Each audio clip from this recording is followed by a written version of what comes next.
Ya 600 días de esta guerra tan difícil que aún vive Israel, bueno, aparecen voces que hablan de un acuerdo próximo entre Estados Unidos e Irán y que esto también desde ya tiene implicancias sobre la guerra que vive Israel contra el Hamas en Gaza.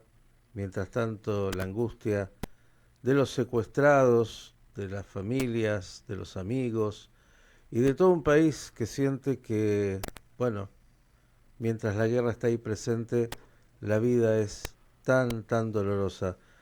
Día miércoles, día en el cual tenemos la posibilidad de recibir la información y el análisis como hace todos los días en este Israel a diario de la periodista Roxana Levinson. Roxana, buenas tardes para ti. Buenos días para ustedes. Un gusto, como siempre, estar en Radio High a pesar de las circunstancias. Bien, ¿por dónde quieres arrancar hoy la información y el análisis? En realidad, este día que se vive como entre una cosa y otra, entre una sensación y otra, como se viene viviendo todo aquí. ¿A qué me refiero? A que sí, es cierto, es un día redondo, pero es un día más. ¿Qué cambió? Otra vez estamos con versiones de que ya no más hay acuerdo para liberar a 10 rehenes, a 5 con vida, a 5 sin vida, no, que la propuesta Witkoff, que ahora jamás también dice que acepta la propuesta Witkoff, pero resulta que está hablando de otra cosa. No cambió nada por este día número 600. En todo caso, se acumuló dolor, se acumuló angustia, incertidumbre, duelo, pérdidas, crisis un final que no se ve en el horizonte. Creo que esa es la sensación hoy, sumado a algo que también, no que se acumula, sino que continúa, esa sensación de cómo puede ser, cómo pudo ser, cómo pudo pasar algo así. Y eso es algo que todavía no hemos resuelto. No sé si alguna vez se podrá resolver, sobre todo cuando no hay en el horizonte tampoco una investigación seria de lo que pasó, que nos podría garantizar, no que no va a volver a pasar, ni que no va a volver a pasar nada nunca más, sino que se va a aprender de lo que pasó y que por lo menos los errores que se cometieron no se van a volver a cometer.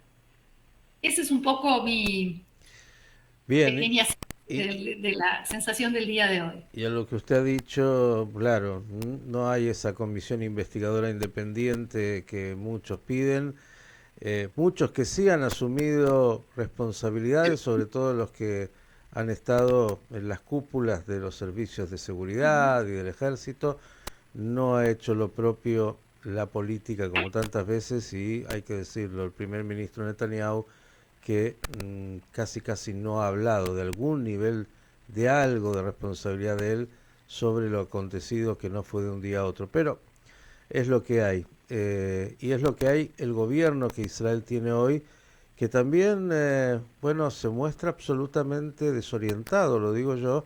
Un día sale para decirnos a todos que va a conquistar Gaza y algunos de sus ministros más extremos diciendo algunas cosas que prefiero omitir, pero que seguramente la audiencia conoce. Y por otro lado, a las 48 horas dice, bueno, estamos cerca de algún tipo de acuerdo. ¿Qué se sabe, Roxana, si es que algo se puede saber en este nivel de incertidumbre y yo agrego incluso improvisación? No se sabe mucho. Sí hay algo que a mí me da una pauta de que quizás no todo está perdido y que sí se sigue trabajando en cierta dirección. Y es un artículo de hoy del diario Israel Hayom que rescata como algo positivo, y sabemos que es un diario que en buena medida refleja, digamos, lo que el gobierno trata de transmitir. El artículo habla de lo beneficioso que es, a pesar de lo mal que se recibió en primer momento, lo positivo que puede resultar el hecho de que Hamas y Estados Unidos estén manteniendo conversaciones en forma directa y separada de Israel. Entonces, lo que plantea el diario es que este diálogo directo que casi deja afuera a Israel hizo que se redujera en las negociaciones la influencia de los otros dos países mediadores, que son Qatar y Egipto. ¿Por qué es positivo que se reduzca la influencia de Qatar? Me parece que no necesita demasiadas explicaciones. El apoyo de Qatar a Hamas, el refugio que le da a los líderes de Hamas, la negativa de el gobierno de Qatar a exigir o a sumarse a la exigencia de que jamás se tenga que desarmar, entre muchas otras cosas que tienen que ver no solo con la actualidad, sino también con la historia. Y Egipto, por su lado, que si bien es cierto que ha tenido sí un papel más constructivo en las negociaciones, de todas maneras tiene muy bien claro y bien puestos sus límites, como por ejemplo no abrir el paso de Rafah, porque se habla mucho de lo que Israel hace, que en gran medida es cierto, durante 2 meses no pasó ayuda humanitaria, pero también es cierto que el paso de Rafah está cerrado por decisión de Egipto, por allí no pueden salir gazatíes fuera de la Franja de Gaza, ni puede entrar ayuda humanitaria, y otras cuestiones que incluso la propia autoridad palestina le critica a Egipto.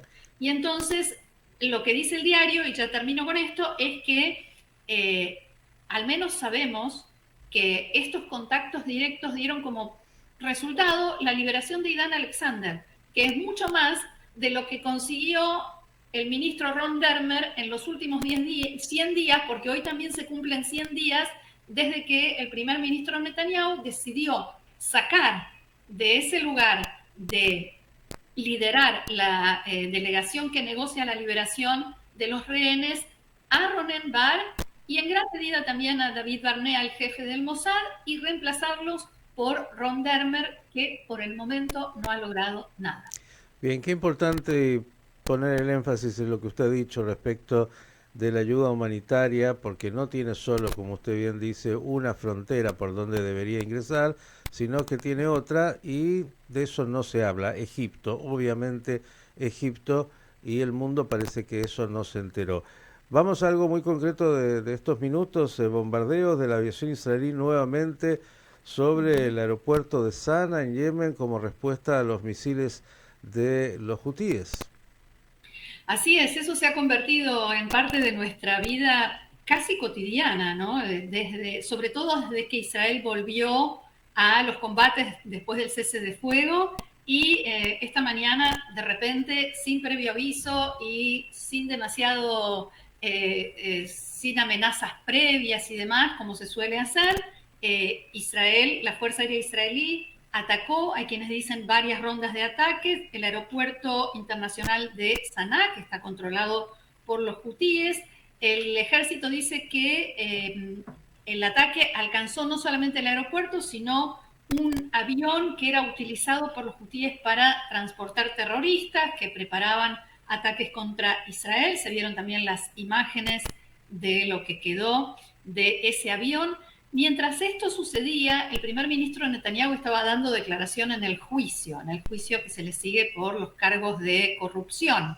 Y en primer lugar llegó tarde a la audiencia por este tema y después recibió primero un papel, después 2 sobres, uno tras otro, después otro papel y finalmente pidió una pausa, pidió un receso en el debate y después de todo eso se supo del ataque en Yemen.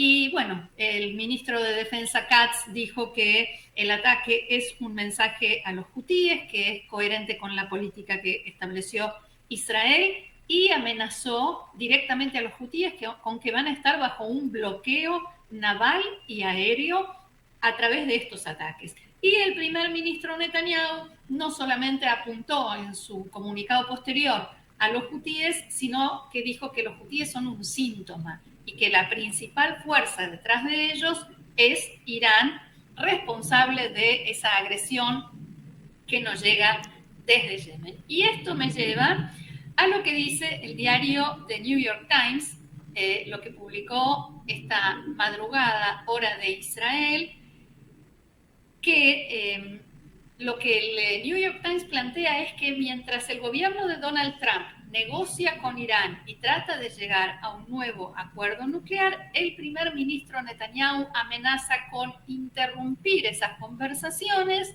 mediante ataques a las principales instalaciones nucleares iraníes. Estados Unidos, dice el diario, teme que Israel ataque a Irán sin previo aviso, y la inteligencia estadounidense hizo una evaluación y estima que entre el momento en que Netanyahu tome la decisión y dé la orden hasta que el ataque se ponga en marcha, realmente se lleve a cabo, hay un espacio de 7 horas. Y eso no sería suficiente para presionar a Netanyahu como para que cambie de opinión.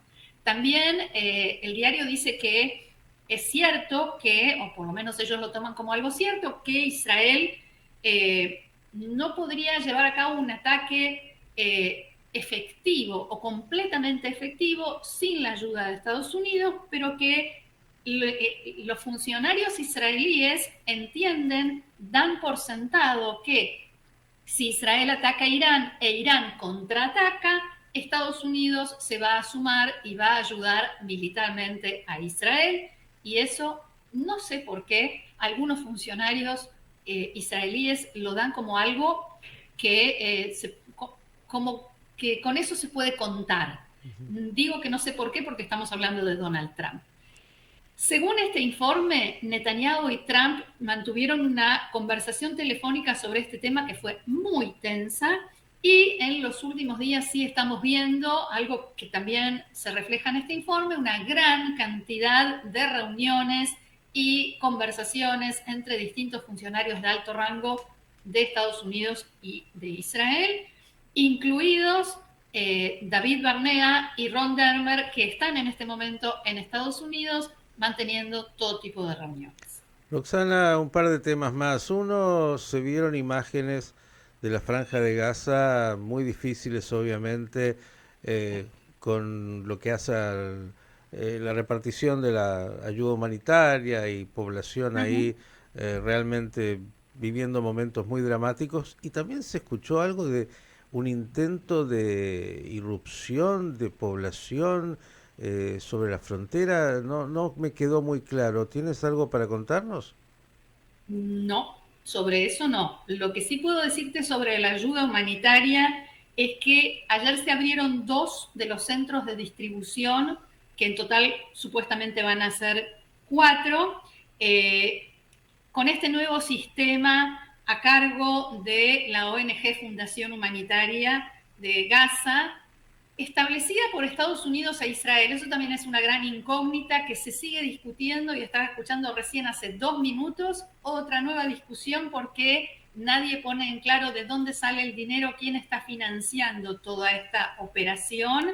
Pero más allá de eso, lo que sucedió es que Hamas puso barreras de control para que la gente no pudiera llegar a los puestos, a los centros de distribución de ayuda humanitaria. Ya desde varias horas antes, incluso desde ayer, Hamas venía diciéndole a la gente que no vaya a recibir la ayuda, que Israel va a utilizar eso para obtener información de inteligencia, para reclutar agentes y todo tipo de argumentos diferentes, y lo que hicieron fue poner controles. La gente esperó horas y horas en esos controles de Hamas. Finalmente derribaron las barreras esas y corrieron hacia el centro de ayuda humanitaria. Esas deben ser las imágenes que vimos justamente de lo que hablaba, que estaban sobrepasados y rompiendo justamente las barreras. Pero hubo algo más. Como tuvieron que esperar tantas horas, todas esas miles de personas, cuando llegaron, en realidad llegaron al centro de distribución cuando ya se estaba terminando la jornada laboral. Y cuando llegaron, había un trabajador de la ONG con un megáfono diciendo que a las 5:30 se cierra el lugar. Wow. Y la gente, después de todo lo que había pasado y todas las horas que había esperado, ahí se produjo el caos, invadieron el lugar, se llevaron cajas, pero no solamente cajas de comida, se llevaron equipamiento de la gente, de los trabajadores de la ONG, cables, caños, Sí. todo lo que podían encontrar se lo llevaban y Ujú. también, por supuesto, las cajas con la ayuda humanitaria. Saqueo, lo que se conoce Está como... claro que esas son las imágenes que jamás quería Ujú, que el mundo entero viera y ujú. que el mundo entero comprendiera que este intento israelí-norteamericano fracasó y que solo jamás, desde su punto de vista, puede tener a su cargo la distribución de esa ayuda, que en realidad no la distribuye, sino que la vende. Así que... Es una tragedia, sin duda absoluta y claro, el caos que viene acompañado de esto cuando la gente estará viviendo una situación espantosa de necesidades y ahí entra todo lo que ya sabemos. Con todo lo que ya dijo, yo sé que no le faltan preocupaciones, pero quiero ir a algunas muy puntuales. Ya sabíamos de países muy cercanos a Israel que han tenido críticas, incluyendo en las últimas horas Alemania, y no solo críticas, sino incluso algunas decisiones políticas muy difíciles, sobre todo en Europa, pero más cerquita acá en la región, y por eso le quiero preguntar, bueno, hay también situaciones, por un lado, Colombia que dice que el día Ujú. jueves, es decir, mañana, va a suspender las relaciones diplomáticas con Israel, romper relaciones diplomáticas. Chile que ha retirado a sus agregados militares. Bueno, hay una visita del presidente Milei, que es casi la contracara, programada para el 11 y 12 de junio. ¿Qué sabe y qué nos puede decir de esto? En realidad no puedo agregar algo nuevo, tiene que ver con la situación, y creo que usted lo mencionaba al principio, ¿no?